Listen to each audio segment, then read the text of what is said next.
سلامونه دوستانو، ستاسو په خدمت کې بیا درې نوې الماني جملې مې راوړې دي. مهمې جملې دي، تاسو کولی شئ چې په روزمره ژوند کې ترې استفاده وکړئ.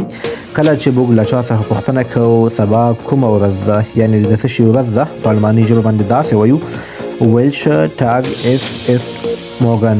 welcher Tag ist morgen، یعنې سبا کومه ورځ ده. نو چې هر ورځ وي تاسو ورته ویلی شئ چې سبا یکشنبه ده، دوشنبه ده، سهشنبه ده. zum Beispiel د مثال په تور زه جواب ورکومه د دې خبرې چې سبا کومه ورځ ده، په الماني ژبه باندې جواب داسې ورکول کېږي لکه سبا یکشنبې ورځ ده، وایم morgen ist Sonntag. morgen ist Sonntag، یعنې سبا یکشنبه ده. دا چې یکشنبه او هفتې ورځ اکثره په المان کې رخصتي وي، نو څنګه وایو سبا رخصتي ده، داسې وایي morgen sind Ferien. morgen sind Ferien. تاسو کولی شئ د الماني ژبې روانې خبرې زما د یوټیوب او ټیک ټاک څخه زده کړئ.